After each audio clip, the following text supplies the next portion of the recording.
Deep in Sudan's gold country, miners toil in the searing heat, barely surviving in what should be one of Africa's richest countries, providing gold for a war a continent away. We investigate a force more powerful than Sudan's government controlling its gold, subverting Sudan's destiny, threatening me and our sources, and thwarting democracy to evade sanctions in Russia's war on Ukraine. Russian manager's on his way, they say.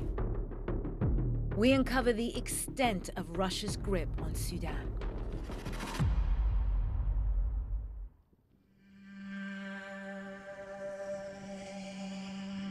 For millennia, Sudan has produced some of the most sought-after gold in the world. And Putin's private army, the notorious paramilitary group Wagner, knows it. Sudan's government is denying Wagner's existence in country, but we're not buying it, and we've come to investigate. Wagner's tentacles stretch right across Africa. We've discovered some of its most notorious operatives are working on Sudan. Yevgeny Prigozhin, the head of Wagner, Mikhail Potopkin, Prigozhin's head of Sudan Ops, and Alexander Sergeyevich Kuznetsov, Wagner's key enforcer, previously convicted of kidnap and robbery, working with this man, Sudanese General Mohammed Hamdan Dagalo, aka Hemeti, in a quid pro quo for training and weaponry. We travel 200 miles north from the capital Khartoum to gold country to take a closer look at Wagner's main moneymaker, artisanal gold. Miners bring rocks they extract here to be processed. 85% of Sudan's gold is produced artisanally. This right here, it may not look like much. This is what's left after the rocks that the miners have brought in is milled. Now, they've taken what they can out of it, but this gets sold. And when it's properly processed with someone who has superior technology, you can make 10 times what those miners over there are making.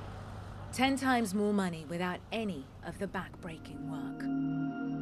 And the only foreign processing plant operational in Sudan is Wagner's Merowe Gold, despite a Sudanese law limiting ownership to locals. Also troubling, Merowe Gold was sanctioned 2 years ago by the United States for exploiting Sudan's natural resources and spreading their malign influence around the globe.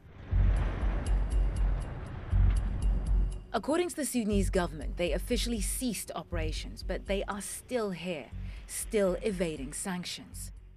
We verified their location with coordinates provided by Sudanese anti-corruption investigators and head there to see for ourselves. As we approach, the red flag of the former Soviet Union blows in the wind. Increasingly used by Russian nationalists, it brazenly marks the Merowe Gold compound. A Russian tanker sits next to it. We get to the entrance and decide to ask a few questions, but not before we turn on our covert cameras. دي هالشركة الروسية؟ Well, that's convenient. They've just confirmed the Russians are at this location.